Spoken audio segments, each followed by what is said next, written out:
آج کا میڈیا اور جدید میڈیا اور سوشل میڈیا بچے اتنے انوالو ہیں کہ ان سے ہٹنے کو تیار نہیں ہوتے. تو اگر اس کی وجہ سے ہماری کوشش کے باوجود بھی اس گناہ میں مبتلا ہوتے ہیں تو اس کا کیا ہوگا؟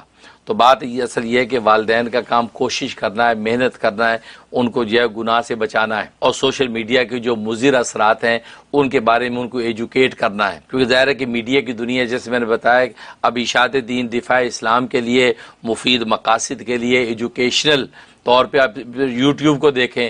یوٹیوب یہ صرف ایک یہ وہ فحاشی اور عریانی کی چیز نہیں، بلکہ بہت بڑی ایجوکیشنل اسٹیشن ہے. آپ کوئی بھی چیز اس پہ یوٹیوب پہ ڈال کے پورا اس کو لرن کر لیں. بڑے بڑے ڈاکٹر بیٹھ کے آپریشن اس کے اوپر دیکھتے ہیں اور پھر کتابوں کے پورے لیکچر اس کے اوپر ملتے ہیں. تو یہ اصل میں ایجوکیشنل چیزیں ہوتی ہیں، لیکن لوگ جو اس میں نیگیٹیوٹی بھی نکال لیتے ہیں اور اس کو عریانی و فحاشی کا ذریعہ بنا لیتے ہیں.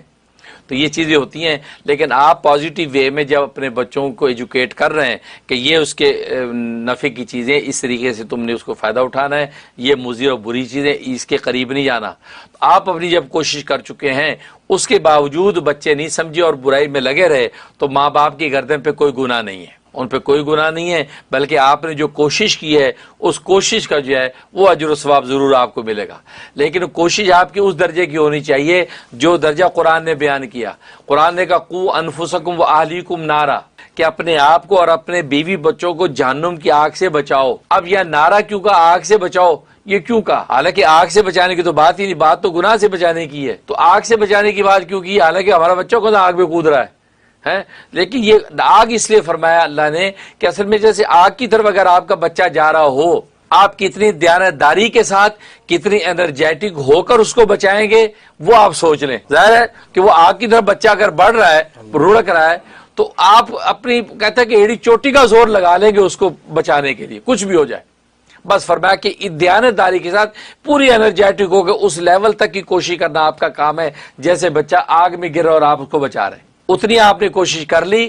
اب آپ اللہ کے آپ جو ہے بالکل جو ہے وہ معذور ہیں. اللہ کے آپ پر کوئی کسی قسم کا کوئی گناہ نہیں ہوگا اگر اس کے باوجود بھی بچہ خدا نخواستہ گناہ کے اندر مبتلا ہو. تو یہ ہے طریقہ، یہ نہیں کہ ہلکی پھلکی بیٹا نہیں چھوڑو یار، نہیں کیا کرو یار. ماں کہتی یار یہ کیا، آپ ذرا تھوڑا سا ڈانٹ کے کہے نا، سختی سے کہے نا ذرا. نہیں بچے سنتے کہاں ہیں، دفع کرو، کرنے دو. ماں باپ یہ کہتے ہیں اور جی سنتے ہی نہیں. بہت سے بیچارے باپ یہ کہہ دیتے یار سردی سنتا کون ہے، وہ اپنی نمازیں پکی، اس کی روزے پکے، بچے کھلم کھلا فاشی آشی. یار آپ کہتے نہیں، کہنے کا فائدہ ہی نہیں جی، سنتے ہی نہیں. بھائی آپ کا کام کہنا ہے. نبی کو بھی کہا کہ آپ کا کام کہنا، بلغ ما انزل الیک، جو تمہیں نازل کیا اس کی تبلیغ کر دے بس. اب وہ مانے نہ مانے آپ کا کام نہیں ہے، آپ کہیں تو صحیح. یا والدین کہتے بھی نہیں، کہتے کہنے کا فائدہ ہی نہیں، کہہ دیں تو بچے سنتے ہی نہیں. اس لیے میں ہمیشہ کہا کرتا ہوں یہاں پر بچے کو اس سے اچھے برے پہ ٹوک ضرور دو ایک دفعہ. بیٹا یہ کیا نہیں، یہ صحیح نہیں ہے، یہ غلط ہے، یہ اس کو ٹچ نہیں کرو. کہا کہ پاپا آپ کہاں پیدا ہوا؟ آپ بنگلہ دیش میں پیدا ہوئے نا، اس لیے آپ ایسی باتیں کر رہے ہیں. یہ بچے اتنے بدتمیز ہیں، ابا کی جب جائے پیدائش پوچھتے آپ بنگلہ دیش میں پیدا ہو تبھی آپ میں نیو یارک میں پیدا ہوں، آئی نو ایوری تھنگ. آگے یوں بولتا ہے. تو لیکن آپ ٹوک دیں.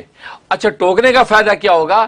اگلے 10 سال میں ایک وقت اس پر آئے گا جب اس منزل پہ آئے گا تو وہ کہے گا یار، جیسے آج ہم کہتے یار وہ ابا نے بچپن میں ٹوکا تھا یار، ٹھیک ٹوکا تھا یار، آج ہمیں سمجھ میں آیا، اس وقت نہیں آیا تھا. اس سے ہمارے بچوں کو اگلے 10-20 سال میں یاد آئے گا یار ہمارے ابا کہتے تھے یہ غلط ہے یار، ٹھیک کہتے تھے یار. وہ اب جب مان گیا تو مرنے سے پہلے مان گیا ہے، منزل انشاءاللہ مل گئی اس کے لیے.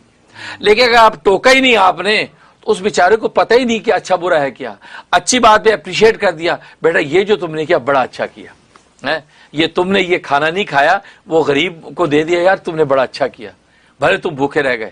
اور وہ اپریشیٹ کر دیا تو ایک وقت میں ابھی تو سوچے گا یار کیا مجھے بھوک لگ رہی ہے، میں اس کو برگر دے دیا، مجھے کھانا تھا برگر، ابا ہمیں اپریشیٹ کر. ابھی ہو سکتا ہے بچہ یہ کہے، اگلے 10 سال میں سوچے گا یار ابو نے صحیح اپریشیٹ کیا تھا یار، واقعی میں وہ بھوک گزر گئی بھوک، لیکن یار اس غریب کو میں نے دے دیا تھا، اس کا دیکھو آج فائدہ.